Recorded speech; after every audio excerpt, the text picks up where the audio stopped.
All right, we are going live. Welcome to another episode of Command Control Power. We have 2 out of 3 right now. Jerry will be right back with us. But how you doing, Sam? I'm doing just fine and dandy, Joe. Thank you. Awesome, awesome. I see your brick background. I'm trying to figure out if Jerry's background is real or phony. Can you tell from that? I think it's phony. Mine is newly laid brick, so that's why it's so fresh and shiny looking. Nice, very nice. Yeah. Well, yeah, we have a few things to discuss. I had a client issue that took up like most of last week, honestly, that we'll get into very shortly. I was talking recently about Siri issues. You brought it up, Sam, and I piled on all my experience with Siri being kind of frustrating for me lately. Big surprise. It's been that way for about, when did Siri come out? That long, basically. But I do have some other tech issues that seem to be not Siri related. So I just want to talk about that. So I recently got a new MacBook Pro. I'm in the MacBook Pro camp again. I switched from my MacBook Air to a MacBook Pro. I needed more space. I just got annoyed with running low on space. And I decided to upgrade to the Pro. Welcome back, Jerry. We see you. We speak your name. Yes. And so I got the MacBook Pro, and I've found a couple of issues with it. So first of all, it seems slower to wake from sleep. I use it with an external display, external keyboard and mouse, and I use it in clamshell mode. So when I come back to my desk, I just press the Touch ID button or click the mouse or whatever to wake up my Mac, and it should, immediately light up, right? Yes, we can hear you, Jerry.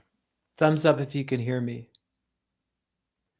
I can't hear myself. It seems like when you unmuted my mic, which you didn't have to do, I can't hear myself now. Okay, let's take you out of the layout here. I can't hear what you're saying. Hold on. Go to audio. Can you? The speakers through the AirPods are working because if I run the test, I can hear myself. Can you hear us now? Nothing? So maybe I'm going to have to leave and then come back. Okay. He left. He left. Okay, he'll be back. Hey, Mike. Glad to see you too in the chat. Mike was saying he missed the first show with the late notice, and it's good to see you here. Still can't. Hey, Jerry. You. No. Okay.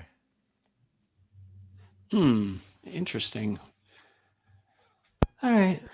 Jerry, we're live, by the way, just so you know. I mean, you can't hear us, but yeah. You can't hear us. I'm sitting here giving him like important information through this channel. I just wanted him to start cursing or something. No, I'm just going to write him like in our chat here. We are live. And Jerry's back. I can hear myself now. Yay. Can you hear us now? Mm-hmm. You can. Okay. Mm-hmm. Awesome. Yeah. Adam wants to know if you've tried restarting, Jerry, real quick. Yeah, that's okay. Is the show started? Yeah, we are live. Welcome. So I just started to mention, let me just start this story over so you don't have as complicated of an edit. Thank you, Joe. So recently I was talking about some complaints about Siri, old news, right? We've been complaining about Siri since Siri started. And it's the one product I think that we can basically all agree. I mean, the biggest Apple fans out there can all agree that Siri is the one thing that has progressively gotten worse. Like I cannot think of an example of where it has consistently gotten better. So fine, we've talked about Siri, we all agree, and hopefully it's going to get better with more Apple intelligence being infused in it. But general tech annoyances have been bothering me too. And I really don't want to make this a complaint show, but I'm surprised after switching recently to the MacBook Pro. I joined the MacBook Pro camp. I switched from the MacBook Air camp. I needed more space. I wanted more memory. Those two things have been better, but I've actually found that the system seems a little bit less stable. So my MacBook Air I think it was running 15.2 at the time. I've only switched relatively recently. The MacBook Air or MacBook Pro running the same. The MacBook Pro has had a couple of unexpected restarts that I almost never had with my MacBook Air, like kernel panics or whatever we call that now. Waking from sleep is slower, just consistently slower. Like my MacBook Air, I would tap a key or press the Touch ID button. Again, I'm in clamshell mode, so external display, keyboard and mouse. and my MacBook Air would be pretty quick. It would come up. I would know right away that it was, okay, I see the screen light up and then there's my desktop, right? The MacBook Pro is slower than the MacBook Air. It Me too. takes a little bit longer. Yeah. So what have you noticed, Sam? Just the same thing? Like there's a delay waking from sleep or? Yeah, and sometimes I have to disconnect the display connection to get it to show up again. Same. So that's happening a lot more often. So my experience with that part of it was even with the MacBook Air, I was having some of that where it's like I'd come back and I'd come back from a coffee shop. I'm working like just on the laptop. I plug it in to the USB-C cable that should supply power to the Mac and that should light up the display. And that was inconsistent. And I actually was going to recommend, I thought I fixed this issue. So I have one of these Ergotron arms that I can move my monitor around. And so I need a little bit of a longer cable to go from the back of the monitor down this arm and like to the back of the desk and then where my Mac sits there. 6 feet is just a little bit too short. 10 feet is the next step up. So I got a 10-foot USB-C to USB-C cable. Only certain cables are like recommended for 4K video, blah, blah, blah. So I thought I found an appropriate cable and it wasn't a name brand though, but it was like, a lot of people make USB-C cables in the 10-foot length that are not name brands. And it was working, but inconsistently. And I thought maybe this is a cable issue. So I did some research and I found that above this, that must have been Sam's audio, above the 6-foot length, you sort of need you need I don't know if it's a booster or extender or some kind of special circuitry. So there are a couple of companies that make like proper USB-C to USB-C cables that support display, that support all the features, fast USB-C speeds and all. And I thought that I found one that was consistent and reliable until I got my MacBook, and it did make a big difference. It seemed to me I never had that issue with my MacBook Air, and then when I got the MacBook Pro, I've been having the issue again. So now I'm really not sure if this was ever the cable or not. It just seems like third-party monitors have this issue. So Mike Kingsley in the chat says, what monitor are you using? Because I've recently learned that sometimes the monitor can be at fault for slow showing of the screen over USB-C connections. And one monitor he was just looking at had a firmware update to fix that. So I did look for a firmware update to my Dell monitor.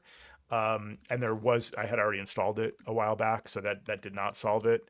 There was no more recent one. I have the UltraSharp U2723QE. It's like the latest, decent quality, good quality Dell. Can you guys hear me okay? Yeah, Seeing the chat. Okay.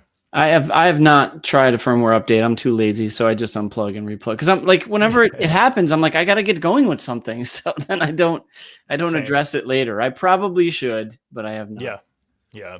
Well, so the original one I was using was just a generic, I forget if it was like Anchor or one of those other brands of USB-C to USB-C cable, 10-foot length. I'm of course scrolling my Amazon orders and I'm not finding it immediately, but yeah, I mean, it like mostly worked, but then when it didn't, I thought, well, maybe it's just a bad cable. So the ones that I've tried more recently, the first one was supposed to like help, but didn't work, didn't seem to solve this problem or affect this problem. And in fact, it seemed worse. So the issue is that this one is a Thunderbolt 4 cable / USB-C. So I think that my Mac might be trying to treat it like a Thunderbolt cable, but the monitor is a USB-C monitor. So I don't know if that was part of the issue, but anyway, first one I tried was Cable Matters, 40 gigabits per second active USB-C or USB 4 cable, 9.8 feet, blah, blah, blah. So Cable Matters, 40 gigabits per second cable. Okay. That one, like in theory should have been good, but didn't work. The one that seemed better at first and I'm using now, but I'm not sure it's solved it, is the Cable Matters unidirectional active USB-C cable, 10-foot, with 4K video, 10 gigabits per second data transfer, yada, yada, yada. This one only supports 60 watts for charging. So that was the other reason why I wanted to try the other one first. But anyway, the Cable Matters one seemed better at first. Now, the weird thing about this one is it's directional. So you have to like plug in one end to the monitor and one end to the device. So I thought that's a little funny, but that's just how they have that boosting, happening in one direction, I guess. So anyway, I guess this might not be a MacBook Pro, like issue, or maybe it's with certain monitors or certain cables. It's just complicated. Does Apple sell a fancy pants cable you could buy? I think they sell Try. a Belkin, like a Belkin one, but I don't think they have a, well, I can double check this. I don't know why I didn't go with, I Yeah, I'm usually check there thinking first. Great If you got it on Amazon, you could get it and then return it. Yeah. Yeah. True. Yeah, I'll look. I know Apple has a bunch of those types of cables. I don't know if they have that length. I think they do, though. Is there a version of this? I guess it's Thunderbolt that has an optical version too. That might be. If you It's find probably a like fix, $700 for the cable. yeah, especially They for a longer one. Yeah, actually, they do have a Thunderbolt 4 cable in the 3-meter length for $159. So that Cheap. I think is why I think that's actually relatively new. Like that recently came out. So maybe that's the next one to try for me. I don't know. Anyway, so some of the other frustrations. So waking from sleep is tough, but then Sam, that issue with like I have to unplug it and plug it back in to the monitor, that happens like now much more regularly. And it used to only happen when I would unplug it and like go to a coffee shop and come back and plug in the cable. Sometimes it didn't light up on the first try. I'd wake it up, I'd open the laptop and see if then it would light up. Then I would leave the laptop open and unplug it and reconnect it, and then it would work. Like that was only when coming back. But if it was just stable, it seemed like it would wake up normally much more frequently. Now that's happening if I just like in the morning, I've been working at night, walk away, come back the next morning and try to wake it up, and it just doesn't. And I have to unplug it, open it, swing the dead cat. These were problems that the early LG displays first had. Really? Yeah, I remember that. In the early days, when Apple didn't have their own display. I love this. Chris, however, in the chat is saying, "Good time to expense a studio display or Pro Display XDR." Oh, believe me, I was tempted, Chris. I, as Jerry knows, I'm pretty good at justifying. Like, well, how much is my time worth? Says I'm sitting here opening and closing and plugging, and it's like just get the Apple one and be done with it. But I don't. I hope maybe that would fix it. I don't know, but. Yeah. Well, see, this is what happens, Joe. Like I drive a Honda Accord. I don't have to buy any fancy parts for it. I didn't spend a lot of money for an oil change. You bought this expensive MacBook Pro. You got to buy all the fancy accoutrement to go with it. And this is, point. I love that there word. Accoutrements. Yeah. Well, right, if you find a solution, let me know. Because like I said, I'm lazy. I'll just wait for someone else to fix it. And be like, I'll buy that. It's been like that for me, and then I thought I had it solved, and so there's the cables I've tried. But yeah, the other thing is that my Touch ID on my Magic Keyboard stops working sometimes, and I've had a couple of cases where I've had to just restart my Mac, and and it does a weird thing where it's like I know you have Touch ID, but it doesn't like 1Password will be like something about there's an issue with Touch ID, like it knows if something's wrong. It's weird, yeah, right. But other things, where it's supposed to work, it's just not available. You have to type your password like an animal every time. So, yeah, like an animal.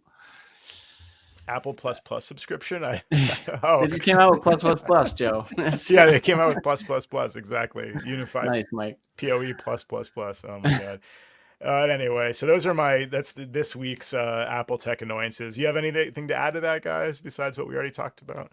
Well, really quick, just because you mentioned the words 1Password. So, oh boy. No, it's just one small thing. I just want to know if it was happening to you guys. So have you used 1Password autofill with any pages that have a Captcha? And no, if so, what's the behavior? Because like generally, when 1Password will recognize that, especially if it's a secondary page, like the first page is email, and then it loads a password page with Captcha. On that instance, I just wish this is kind of a minor thing, but it fills a password and tries to enter it. But if there's a Captcha, it'll always fail. So then so the 1Password logins always fail. And then I have to go in and say select, I'm not a bot or whatever. Right. I get it. I'm not really complaining honestly about this one, because I understand, but I guess I would have to change a setting. I think 1Password has a setting change where you can say don't auto log in, right? Just fill, but. And then to add insult to injury, you fill out the Captcha correctly, and then it asks if you want to save it. 1Password. Has that happened to you? Oh, really? That's great. Yeah. I love that. All right. Yeah. He knows. Yeah. Oh my God. Yeah. It's frustrating.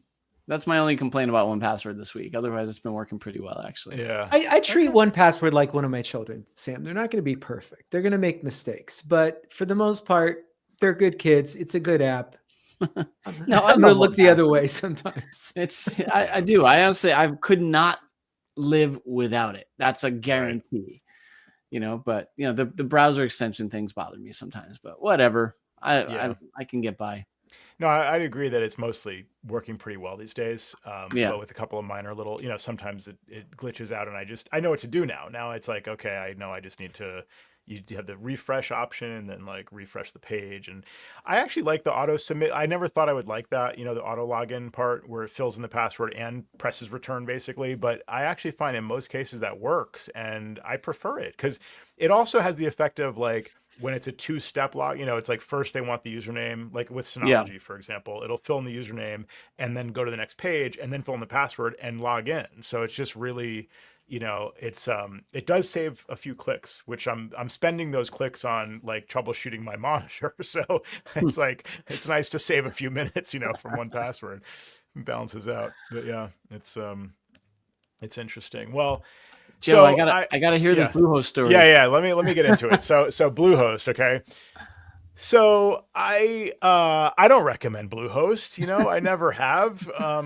It's like I never told this client to sign up, but I've been working with this client for about 15 years, I think.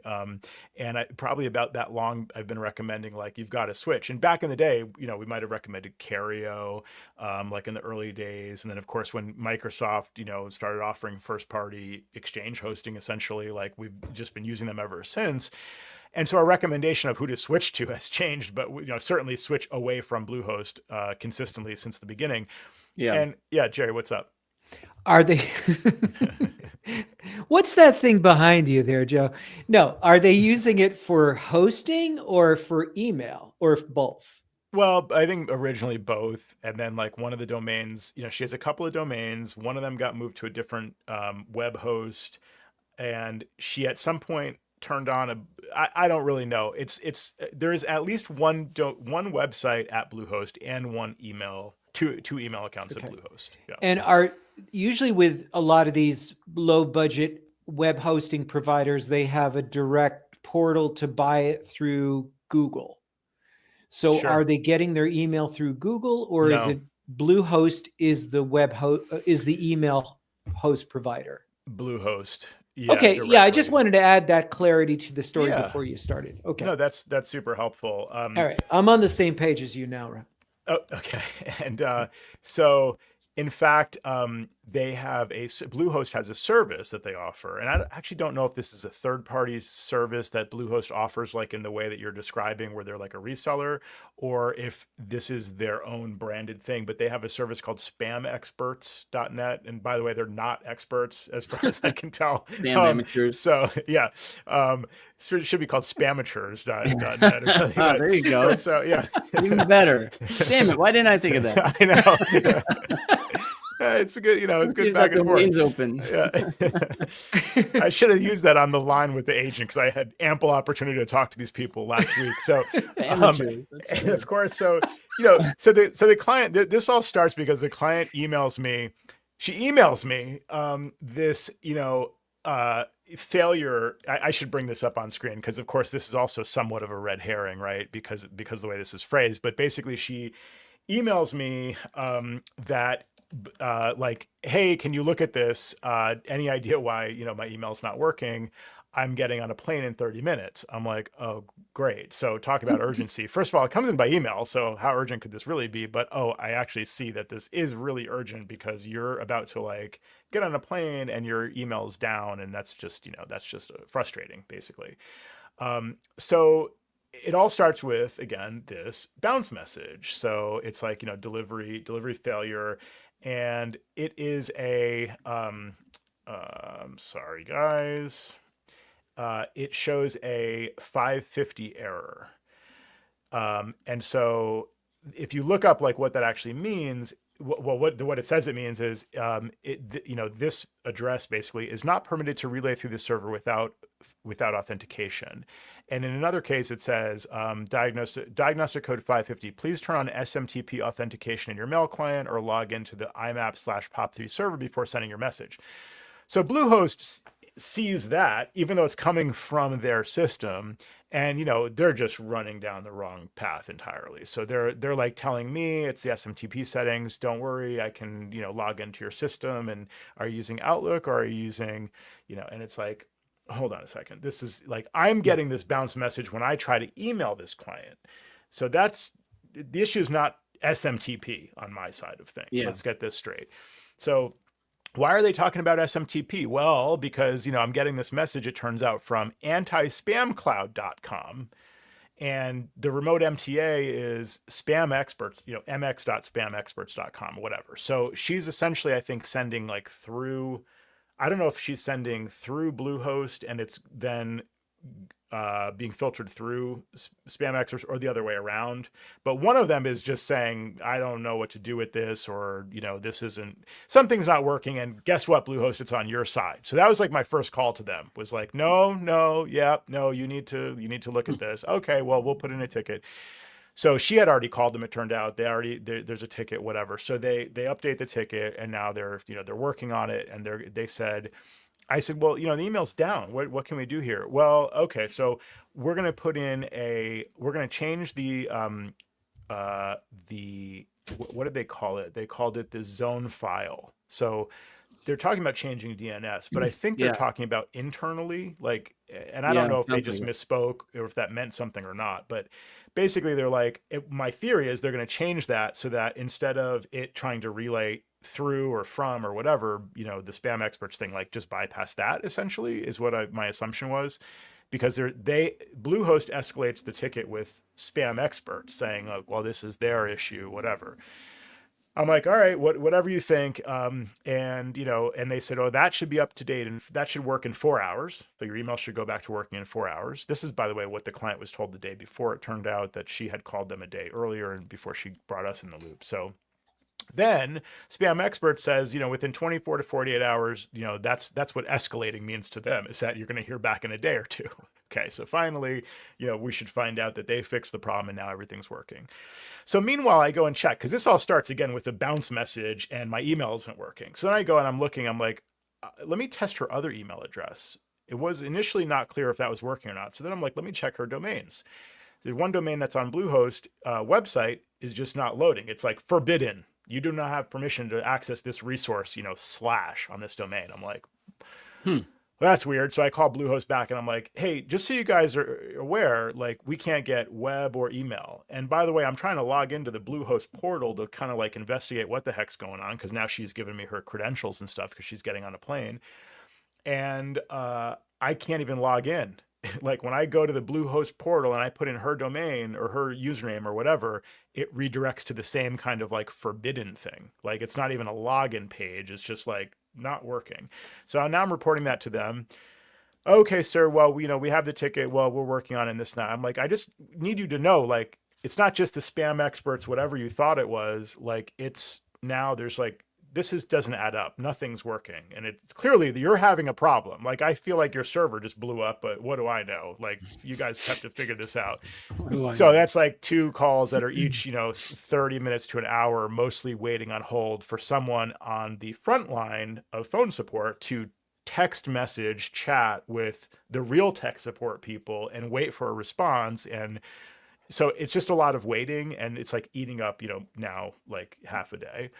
Do you have a feeling you're talking to somebody in a former Eastern Bloc country, or something like that? Yeah, I mean, not native English speaking, clearly. I'm not sure where they were located. But yeah, and also, like, I mean, I get it, sometimes like they offer support like outside of US business hours, which is great, but also, again, sometimes certain people are just not available until the next morning, and so nothing's really going to happen, actually. So, and part of this process was like, do whatever you have to do. Like, if I'm not talking to the right person, you need to like escalate this. So I'm saying that to them also, like, if can we escalate this ticket? Can I talk to a tier 2? Like, what's going on?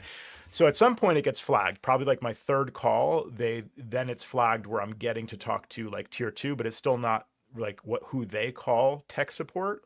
It's like, they call it like web support or something like that, and it's like tier 2 web support. So I'm still not talking to people who can actually fix things. I'm talking to Mm-hmm. people who have a better handle of the English language and customer service, and have to still chat with the real support people who, like, God forbid they get on the phone, they're just like, I'm not a phone Yeah, you person, can. Yeah, typically with any of these, no matter what you call with web technologies, you can never talk to somebody who can affect change. Right. They're, they have to slack to them, or they have to, right.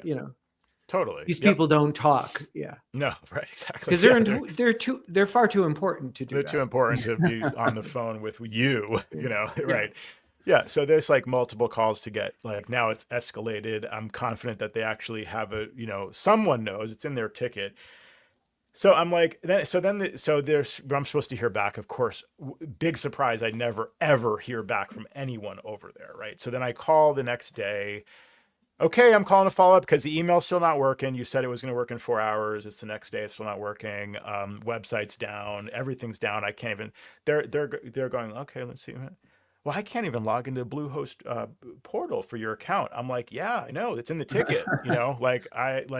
I'm stuck over here. Like, there's absolutely nothing I'm able to do other than like move the domain, but I don't even know if I can do that because I can't get into their portal to even if I wanted to transfer registration or change the name servers, like, I'm literally totally stuck and waiting on you guys. So somebody help me out, man. Here. Yeah. And they're like, oh, I see that. Okay, well, I marked it as priority ticket, and there you'll hear back. And I said, okay, can you confirm? Because I've added my email address to this ticket, but I've never gotten an email from you guys. What is this? Okay, well, is it blah blah blah at bluehostedemail.com? The domain that's hosted that's down right now. Yes, that's. So that email's down, and they say, oh, well, we can't send an email to you if the email's down. I know, I'm telling you, I gave you my email address. Like, are we communicating here? Like, okay, thank you. Well, you've confirmed you've added my email. Can you send me something from the ticket so I can say, okay, I got your email. So now I know, like, that it's working. So I don't have to call you and say, did you email me yet? Because I didn't get anything. And they're like, no, sir, we're not allowed to. Can't do that. It's like, okay, well, sorry to ask, that's too much. So this is multiple days now. So that's the second day. It took multiple calls that day. So then I can't remember if it was I think it was late that second day, like that night, that I get an email from them, and they say, well, we see the problem right here. And they send me a screenshot. There are no files on the server. All these files here are 0 kilobyte, and they're explaining to me, and I'm like, there's no files on the server. Like, I know what you mean. Like, what happened? And please fix it. So then they come back and they offer, well, as you didn't use our backup service, you don't have any way to restore the backup. But, good news, we have a backup, and it costs you $49, and we can restore the backup from our backup. And I said, please, and they gave me 3 dates. Like, one was 2 weeks prior, and one was 3 days ago, and one was 5 days ago. So I asked the client. Now it's another cycle of back and forth, because she's now away. She's away on a big trip, celebrating a huge, what do you call a wedding anniversary, like a massive milestone of wedding anniversary. I'm like, I don't even want to bother her, but she wants her email working. So I'm going to ping her again and say, they need to know what date, whatever. When did this start? When did you notice your email is down? Because we need to pick the right date here. We have to restore to the most recent backup, but not one that's so recent that you're not going to get any data back. So what's the date? Fine, we figure that out. I write them back on the ticket. So I get 2 emails from them on this topic where they say, the issue is there's no files here or whatever. So one of those emails comes from a no reply address. So I'm like, I can't, I'm not going to reply to that. That's not going to work. And I get a second copy of the same exact email, and it's from I'll just give you the email address, bhtechmail@gmail.com. So this is like Bluehost's like really super secret squirrel tech support email that is like a Gmail address, That means their hosting isn't even working for their yeah, stuff. exactly. I'm like, this doesn't. I'm like, what is now? The problem is getting worse. Now you guys are using Gmail. Like, maybe I should switch to Gmail, gmail.com. I'm going to recommend that. So I reply back, I'm like, all right, I'll take the bait. I'll reply to Gmail, so I reply to the Bluehost testing Gmail service. Please refer from January 6th. And I said, how were these files deleted? What do your logs show? Right. Guess what? I got no response. So now I'm on the phone with them the next day and I'm live with an agent and he's, again, not real tech support, but he's like tier 2, whatever. So he's, he's trying to be there for me, but like, kind of still a little bit iffy. So I said, did you get my email? No.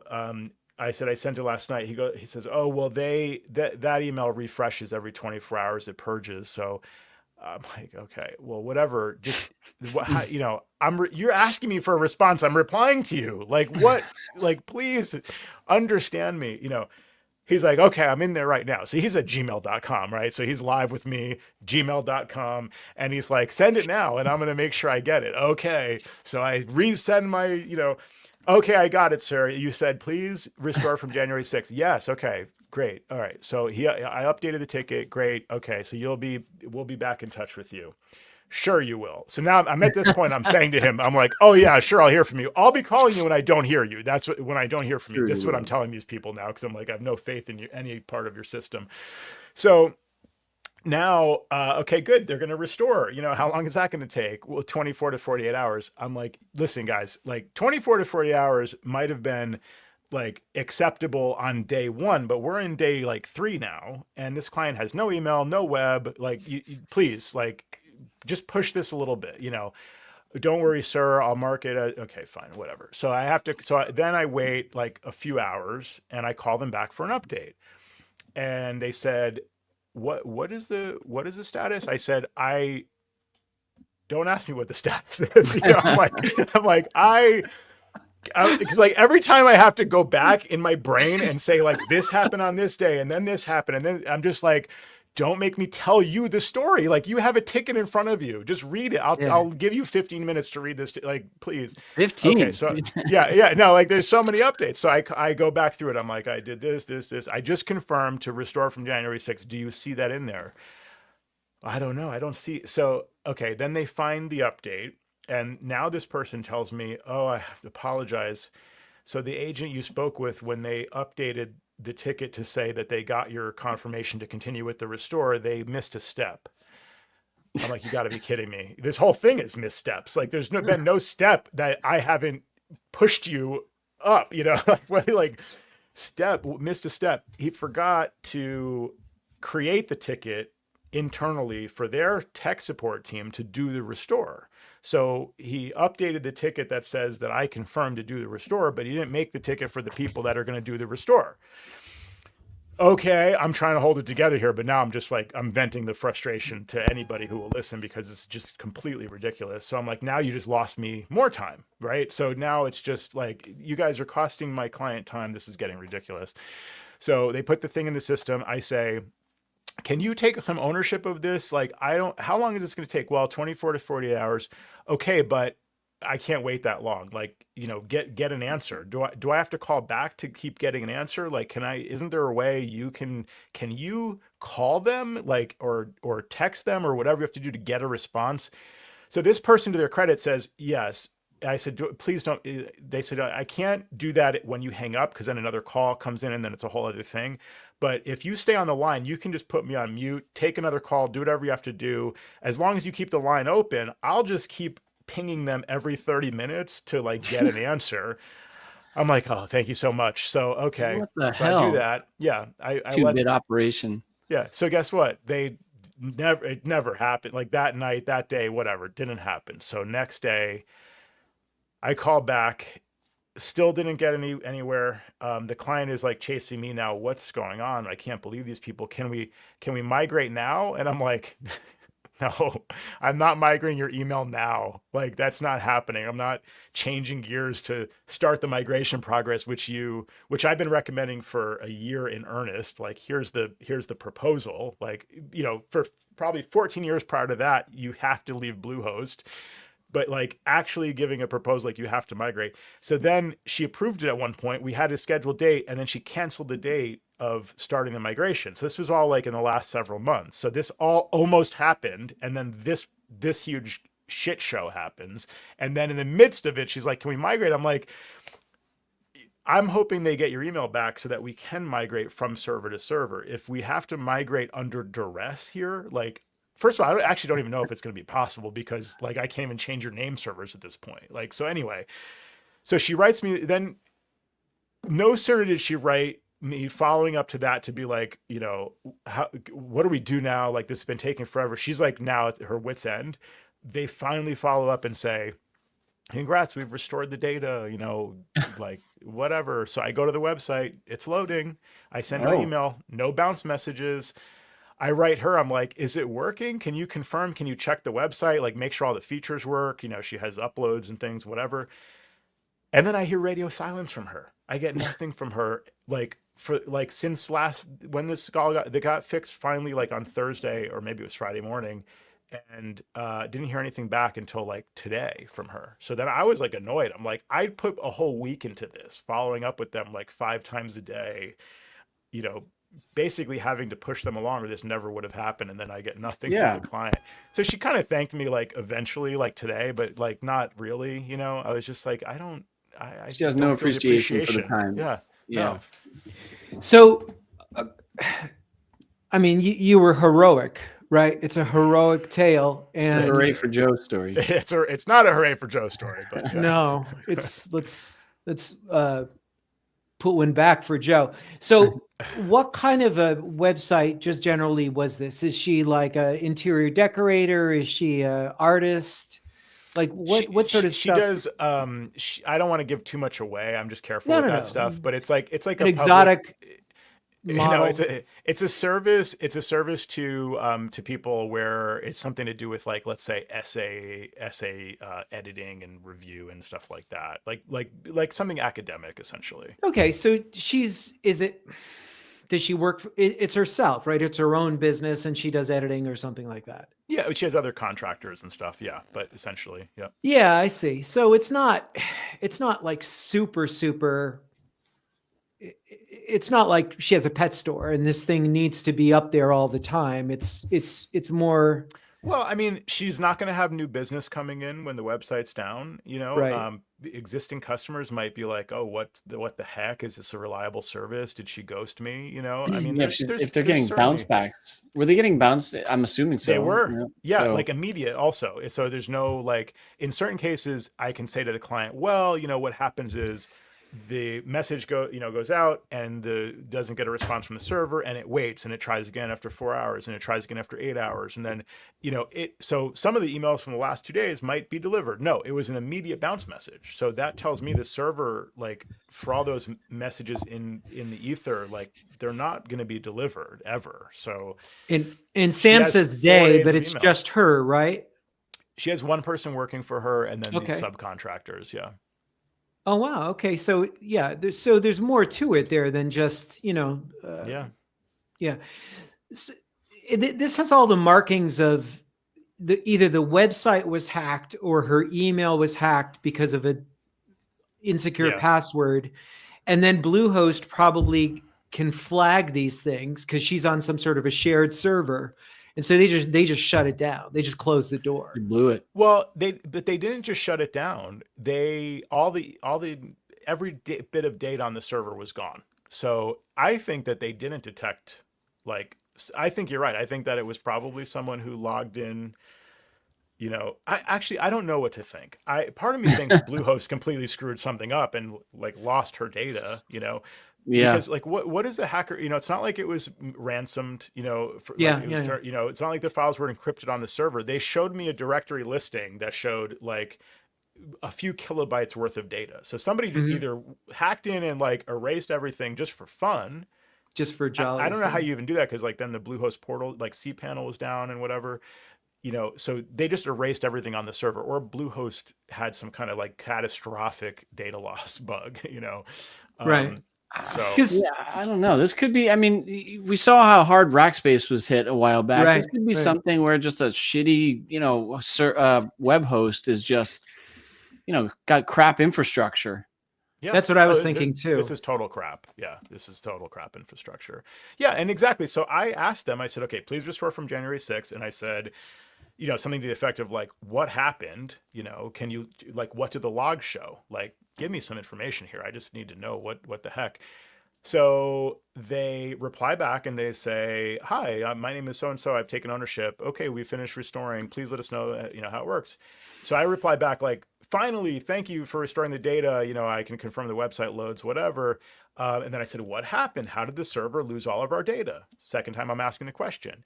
So they reply back and say, "I'm afraid that the investigation would have needed to have been done prior to the restore, as we would need to find different timestamps throughout the files and folders as reference points to check against the server logs. Unfortunately, these timestamps are no longer available, being changed from the recent restore. We apologize for the inconvenience."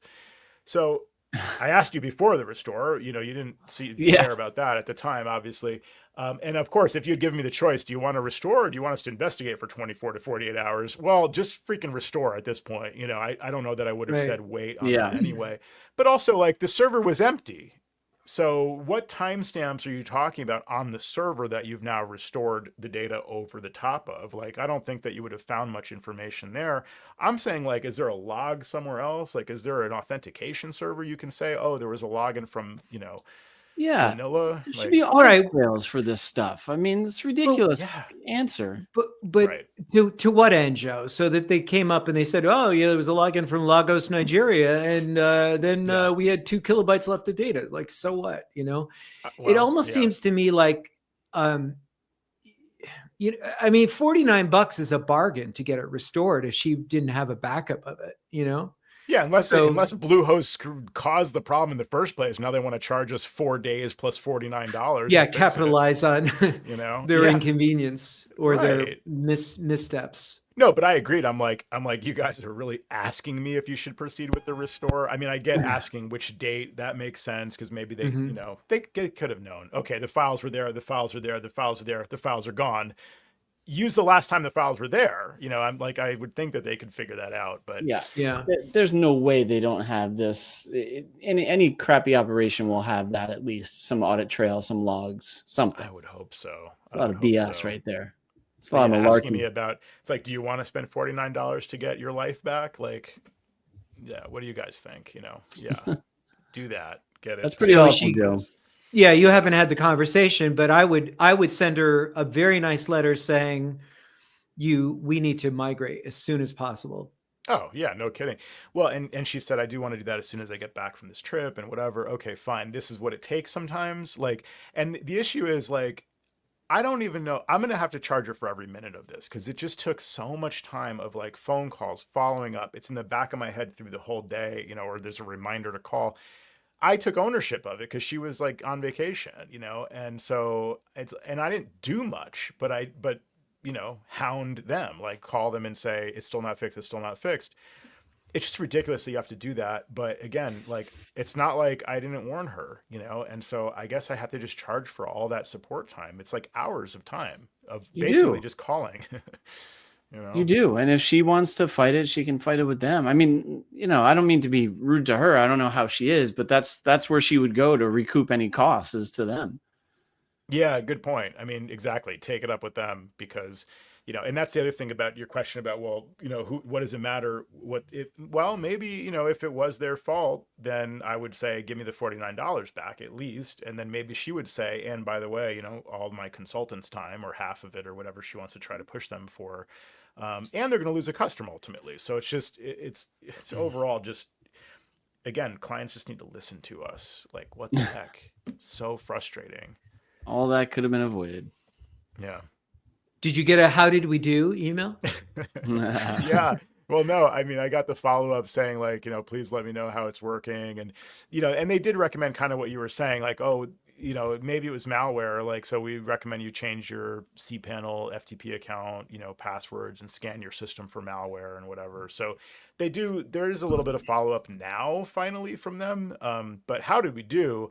I said multiple times in these calls, like, I hope you're flagging this, you know, mark this as whatever you need to do to be like escalated and reviewed. I hope somebody's listening to this later, because like this whole process has been incredibly inefficient and frustrating, you know, and it just, I want to say now it's total incompetence, you know, like the fact that they're like emailing us important questions or updates to the email address that's down, and which, you know, because it's the same email address that's noted in the ticket. Like, I just, how do you not even think to ask for the client for, you know, I gave them my address to add to the ticket early on, and they said, oh, well, there's a new ticket now for this part of the process and you're not on that one. I'm like, oh, you know.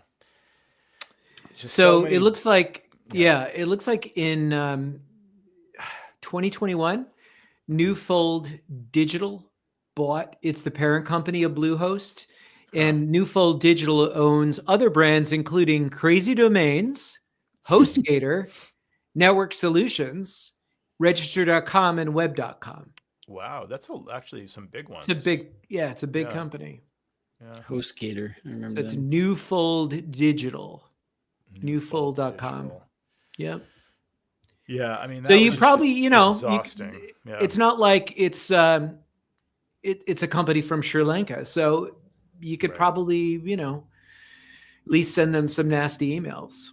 Yeah, Chris, however, in the chat just said those companies don't care. Unfortunately, those companies don't care, and that's what I'm kind of afraid of. Is like, I mean, I'm not afraid of it. I mean, I know that's the case. I'm frustrated with that, because, you know, this whole time I was thinking to myself, like, they probably know, like, they just, you know, somebody at that high level of this own, you know, parent company is looking at like whatever amount of attrition they're willing to accept. Yeah. Okay. So if we outsource our support and we take away their ability to fix anything, and we make the real support only, you know, Central Time 8 to 5 or whatever it is, then we're going to lose, you know, probably, you know, our metrics show that we will lose, you know, 3 to 5% of it. Oh, that's fine. We can afford to lose 3 to 5 people, because we're going to save, you know, 10 to 20x or whatever on our support cost. So they just like, they don't care. They plan for this, you know, and it's really shady that you're getting support from a Gmail address.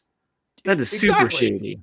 Weird. I'm like, how do I know that this isn't the hacker on the server who erased all my data, who now wants Slim shady, you know, BH test or whatever it is. Yeah. BH test mail or something. That's crazy, man. And the fact that they ask for a response, and then you respond, and they're like, "Oh, we didn't see that." You know, our email refreshes every 24. It's like, what? Well, it could be that, you know, they have to open up another page and connect to another service, and once they do that, then they can see the emails from the shady email. Yeah. Yeah. It's totally manual. Yeah. Yep. I'll talk about this on another show, but I've been seeing a lot of really piss poor support on other technology companies' ends, like when I'm calling on behalf of clients. I mean, this was the worst of it, Joe, but I've seen a lot of the stuff where it takes days for replies and super slow. And meanwhile, something is critically down, and they just don't reply in good, timely fashion. It's really, I don't know. It's really bad. Glad you closed those shades in there, Joe. You're getting some sun on you. It's crazy bright, weird reflections and things. Yeah. And I had to put on a warmer jacket. But I kept my AirPods in, Joe, so I didn't have any interruption in the story when I stepped away. Good. Yeah. You would have missed my 19th call to Bluehost if you had. Yeah.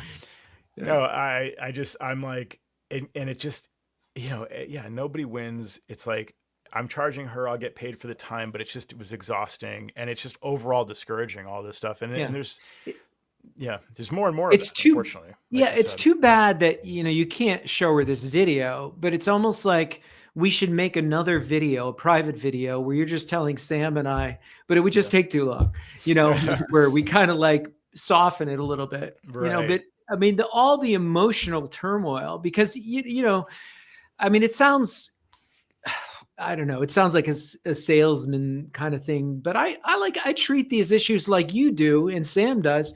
Like, these are our own. Like, this is my site that's gone down, because eventually you're all in. It's not like you can call up and half-ass this phone call. You know, you Yeah, have right. to be 100% invested in making it right for the client. And and there's so much emotion and so much of your soul. And this sounds flowery, but it's true, that goes into that. Like, I'm exhausted when I have these calls. Same. And I just feel like I've been wrung out to dry. Like, you know, Right.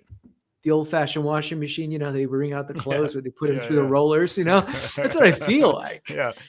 I mean, you It must does, have been, yeah. and then it's like such a, I'm, you know, not pulling my words here. It's such a kick in the ass for her to be like, nonchalant about it, you know, getting back I was to you, really and you're like, surprised. I was you surprised wanna- 'cause yeah. Frustrating. I'm like, because I didn't Terrible. push her. I sent her like I sent her the email saying, hey, it's all working, you know, check this, let me know, Yeah, and whatever. congratulations. And then like the next day, like a little gentle, like, hey, just double checking because I didn't hear back. Are know? you And then, okay? like, yeah, exactly. And then like Monday, I said, and I'm like waiting. You should I have sent her probably- the Jerry resend. Yeah, the resend. But I would have resend more, and I would have called her, but she's away, so I'm trying to be respectful and whatever. I'm just expecting when she sees my email, she'll reply back like, "Oh, thank you so much. Right. What a hassle." You know, like just the Mhm. thank you so much would have actually, you know, felt like, yeah. But to your point, it's emotionally exhausting, and it's very taxing. Like I've been feeling this lately where when you're holding so much in your short-term memory, like, okay, I have that person, I told them I'd call them back. I'm waiting on this progress bar. I have these 6 tabs open of work in progress and these emails coming in, and I'm replying. I got this reply open and I'm watching this progress bar. All of that stuff is like very taxing on like the short-term memory and that kind of thing. And then calling Bluehost, you know, meanwhile, I've got all that going on, but now, like you said, Jerry, I need to kind of focus 100% on that.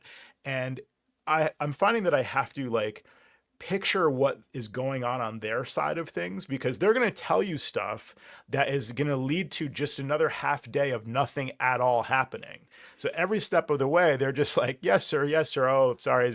We want to get you off the phone as quickly as possible. I would love to just talk to the next person who has a really easy issue. This sounds hard. Can I just hang up now, please? You know, it's like, that's like really what they would love to say. And so they're just like, oh yeah, 4 hours. It'll be fixed in 4 hours. You know, it's like, where did that's nothing. That doesn't. Yeah. And so like, I'm having to picture, okay, they have another system. They're in chat right now with those people. I'm like picturing that and trying to think about what to tell them to ask those people. It's just very hard to like, it used to be you'd call and they'd be the support people. Now you're dealing with layers of complexity that you have to like translate if you don't want to waste time. So yeah, it's very, or a it's support burden. center from a completely different country. Right. You know, who would have to read the notes from somebody from a completely different country. So Adam Rice is making reference to the great series Mad Men, and Don Draper, who played the lead on that, said that's what the money is for. And I agree, except that Adam, I don't know the particular reference because I watched Mad Men maybe about 6 or 7 years ago. So you're going to have to send it to us and we can put it in the show notes. Yeah. Never saw the show. Yeah, I Heard it was neither good. did That's I've seen I never clips. saw it. Oh, fantastic show. Yeah. Fantastic. So But I've that's heard. who Don Draper is. And that, you know, these were ad executives in New York Right. City Yeah. during the golden years of the 50s and the 60s when Mad Men ruled Wall Street and ruled the advertising world. I'll have to check it out. Maybe it's time. I'll watch Mad Men for the first time, like ages later. Nice. It's like, you know, watching Godfather or watching the series, the 4-year series that takes place in Baltimore. That was Oh, The Wire. The Wire. The Wire. Never Yeah. saw that either, actually. Oh, we've watched was a that good at least 2 times. Yeah. Yeah. I See, don't we're know if back I ever on movies finished again. it. Yeah. Series. Yeah. Severance. By and the way, Cookie. if anybody's looking for a nice worn jacket, this is a hoodie, but it's a Dickies hoodie, and it's got this nice sort of like comfy lining inside. It's heavy. You Yeah, and if you selling wanna for them s- on the side now? Yeah, if you want to send my us one with your website. logo on it, you know, we'll Yeah, if you send me one amateurhoodies.com. with your company logo on it, I'll wear it on the show. And Joe, Jerry, you're in a chilly spot. You're in Colorado, right? You I need know. warm clothes. No, except that. I do. It's 50 degrees here right now. Although, Oh my gosh. so I would love to get outside for a little bit of a walk before I have some plans tonight. But it will be this weekend. There will be a high of 16. That's 1-6. And then on Sunday a high of 11. Wow. Well, it's 26 here right now, so you're not getting any sympathy from me. I don't know, man. 26 is actually a lot warmer than 11, or on Monday the low is 5 degrees. So that gets to be pretty, and also the low is -4 on Sunday and Monday. So do you want to know yeah. how warm it is in my insulated box for my barn pump? It's 47.5 degrees. Nice. Yeah, now you need a there it camera is, to right there. see when the lights are on. Yeah. So you don't have to go out there to see when you need to change the bulbs too. Well, I know when the temperature drops. Right. Oh, look I at could have that. put Get it. an I alert. could have put a camera. Yeah, Yeah. sure. Fancy. No, I know. But Ooh. it's a trust but verify kind of situation, right? You have to camera. You get the camera looking at the light. You get the light, sensing. I was going to suggest, they've been talking about on the Apple Accidental Tech podcast recently, and I've just started playing with this stuff too. Coincidentally, LoRa, like low. Whatever that stands for, LoRa, LoRa. One of the implementations of LoRa is for Meshtastic. Have you guys ever heard of that? Meshtastic. So I'm speaking a foreign language. So Meshtastic is a text Can you chat. speak English? Yeah. So be one of your Meshtastic is clients. a peer-to-peer text mesh, communication system. So the idea is no internet, grid down scenario. You could have these little radios that can each text each other over massive distances, and I don't know the number, it might be over a mile or something like that. And they mesh automatically. So basically you can point to point, if you can reach someone who's halfway to where you're trying to talk to, their device will relay the message for you automatically. So I've been playing with these devices recently just to kind of get some familiarity, but some of them are sensors, if something is open or something is closed, or temperature, or, Or the British are coming. Yeah, or a water sensor, if your pipes crack and then the thing, yeah. British, I'm sure you could do the British are coming. One lantern, right? Or, yeah. One if by land, two if by sea. One if yeah, by land, well, yeah. the same company that makes the sensor for I could put a little drip indicator that communicates over Wi-Fi, but I know what you're saying, Joe. If the grid goes down, we're all screwed. Right, is what you're saying. So I want to this get familiar idea, with this now. Yeah, I want to start playing with it now. And it's interesting too, because you can start to see when you get one of these devices, you set it up with the Meshtastic app on your phone, you can actually see a bunch of other people and where they're located and stuff like that. So they show you the number of nodes and what their names are. I've only just begun playing with it, but yeah, if anyone out there is listening to this, knows about Meshtastic and can give me some tips, I'm thinking of writing this up actually and doing a little tutorial to help people, because getting started is you're talking to a bunch of nerds basically. So I want to have a little friendly tutorial. Yeah, this is just a guess. I'm thinking anybody who sort of buys into this is probably a survivalist and probably not sharing the same political views as you. So I'm not sure you want the guy who shows up on your LoRa to be relaying your messages. I think in the end times we're all going to have something offer and something we need. We're going to need each other.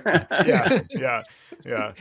They are probably a lot better armed than I am, so that's. I mean, you may get your occasional Burning Man person that's going to be part of the network, but I think a lot of these will be, preppers and survivalists. Yeah. People who are card-carrying members of, dare I say, the NRA.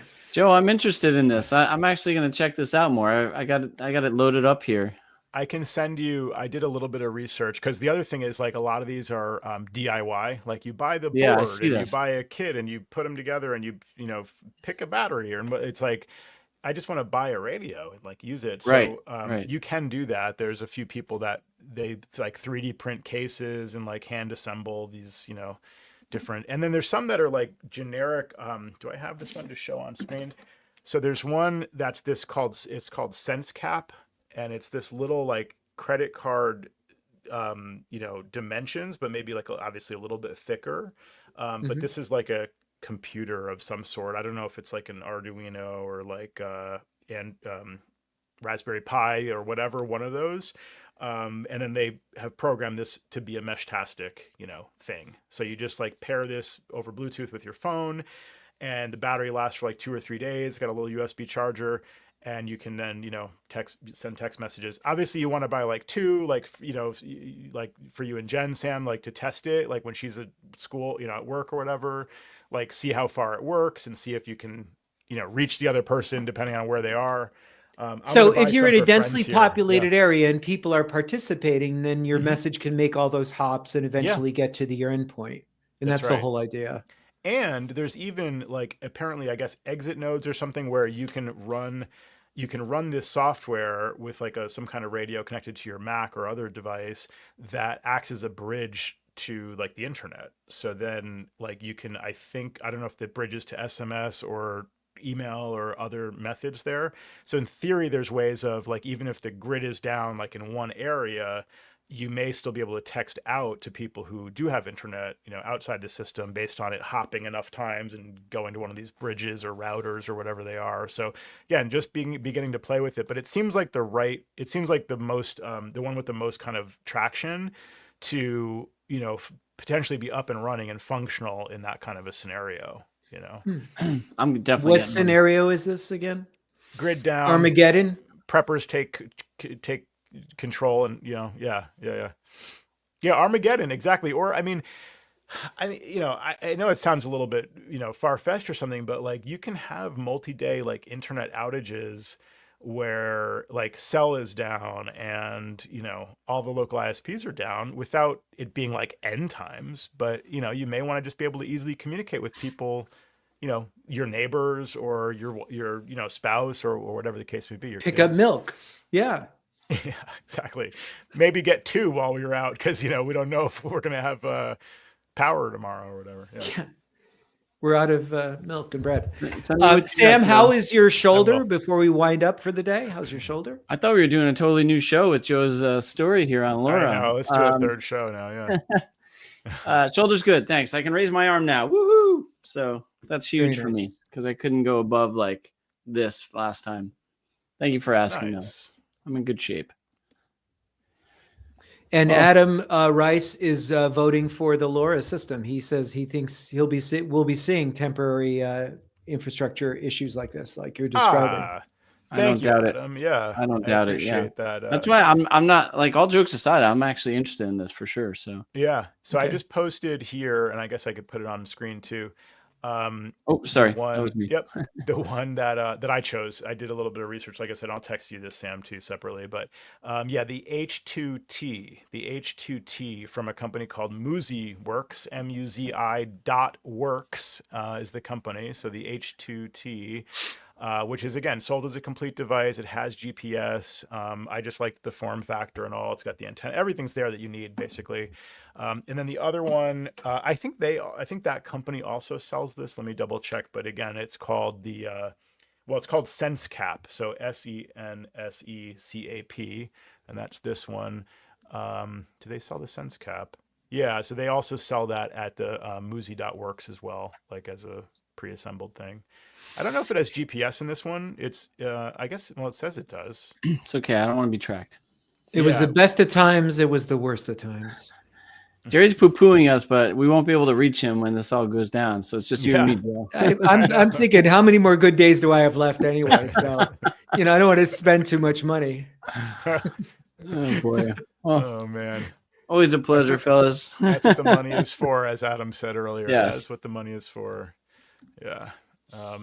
Cool. Maybe we'll play with these at Aces, when Adam's there for the Aces number, is it 12? 12 out of 12, right? I think that'll be Adam's world record on that. Nice. But yeah, we'll all be there in person. So, this would be a good opportunity to just like put these, test these out and, just compare notes on how this stuff works. But I'm going camo green. Nice. Sam's going camo green. So if that helps you make your decision, Adam, between the high vis orange and the camo green. I think, Sam, you should have gone for the Jamf jumpsuit orange. That's true. I'm surprised. I don't want to be easily seen. Yeah. Yeah, this is the H2T here. I don't even Nice. know how to work it really. I've just kind of sent a test message like hello world style, and that's about it. But I'm just trying to pay the mortgage, Joe. I don't have time for these toys. And heat as well. And heat. As you can see, I'm not doing a good job of either. yeah. Well, good talking to you guys. Yep. Another great episode. Yeah, let us know what your experiences are out there with vendors that might suck even worse than Bluehost, or maybe even better. Not that I'm looking for a recommendation, but I guess. So I was going to recommend going to Microsoft 365 for email and just stick with Bluehost for hosting, but now I think I'm probably going to recommend No, out of there. JumpShip for web as well. So what is the state of the art? I'd love to know. And you guys can, whoever's there live, feel free to post it, or we'll hear about the feedback when this airs. But yeah, curious to know what you all think and what your experiences with Meshtastic out there and LoRa. Thanks all.